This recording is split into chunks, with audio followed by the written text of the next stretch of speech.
So you got our number. We have our window. We're leaving people hanging. Stuck to it for a few days. Well, and it's funny because this is what I say. I said, if you've had poor sleep for weeks, months, years, give me days. So you do this first week. And now step 4, we get to evaluate and adjust. And so here's the thing. We want to be efficient sleepers.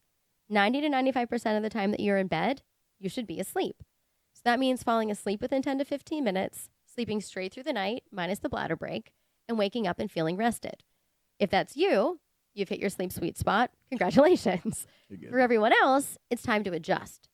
Now, for some people, they'll find that they were still waking up a lot. Again, not the sleep apnea folks, but if you're still waking up a lot, you probably padded the number the first time because you were worried that you weren't going to get enough sleep. And we're going to have to actually shrink the window a little bit to squeeze out those awakenings.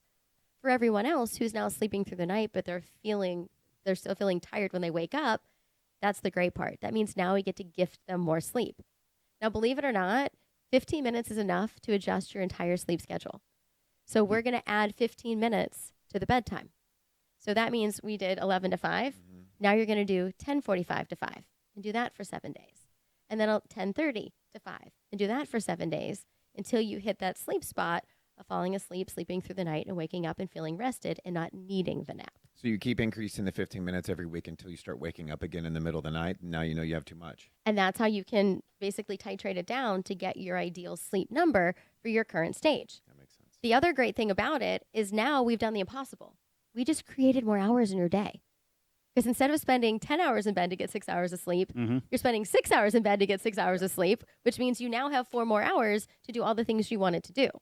And so that's one of the great things is now all the things that we've been cutting into our sleep to try to fit in, we now actually have the time to do it. We've taken back control over it. And that sleep need will adjust. So if you're on that consistent schedule and all of a sudden you're realizing, wow, I'm feeling tired this week. Okay, well, let's figure out why I need to adjust. Am I exercising more and so my body needs more sleep? Have I been traveling? Am I getting sick? So once you have more consistency, then you can have a better idea of why you need some of those adjustments. Jason, you want to start with questions or Jason's only got 75 questions.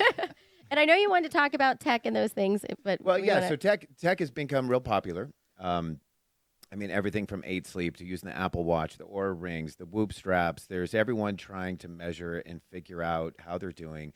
For me, it's almost like just anxiety in the sense where it tells me how bad I am. But now until I have a plan, it's just I would hate looking at it. It's like, hey, you had horrible sleep again last night.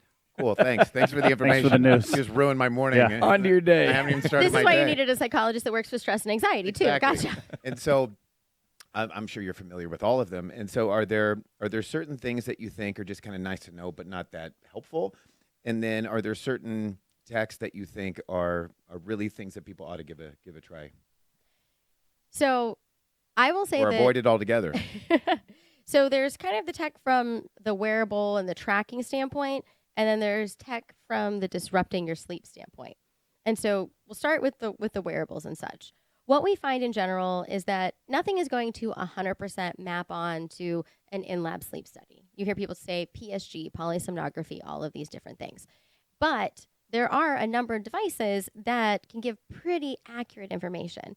The keys for those oftentimes, for the wearables at least, which is different than the mattresses and such, are to wear them during the day as well as at night. Because what it's doing is it's going to baseline off of your overall behavior and activity. So for instance, the ones that are going to give you the different sleep stages, it's helpful to know. In general, we ideally, about 20 to 25% of our sleep each night should be spent in that deep sleep with our body repairing. And about 20 to 25% in that REM sleep. Now, if you are doing the device and it's saying 19% or 26%, it doesn't mean that something's wrong. And that's part of it where I get a small percentage of people where I say, no wearables for you, because it just makes them more anxious. Yeah. But for the typical person, what happens is when you're wearing it every single day and every night, after a few weeks, it baselines itself off of you. So the key is to look at the patterns. If you're seeing that you typically are getting, around 18% of something, and then all of a sudden you have a couple nights where you're getting a lot more or getting a lot less, then that's your indicator to figure out what was I doing that had that impact on it.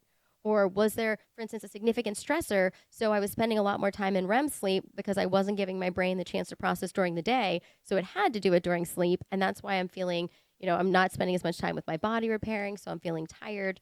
The reason that I like to have people wear it during the day as well is then you can get more accurate metrics of things like heart rate variability and your O2 saturation and such. So for instance, for people with sleep apnea, it's not always that they stop breathing. It can be that their ability to get the oxygen, that their oxygen levels drop. So there's different types of sleep apnea.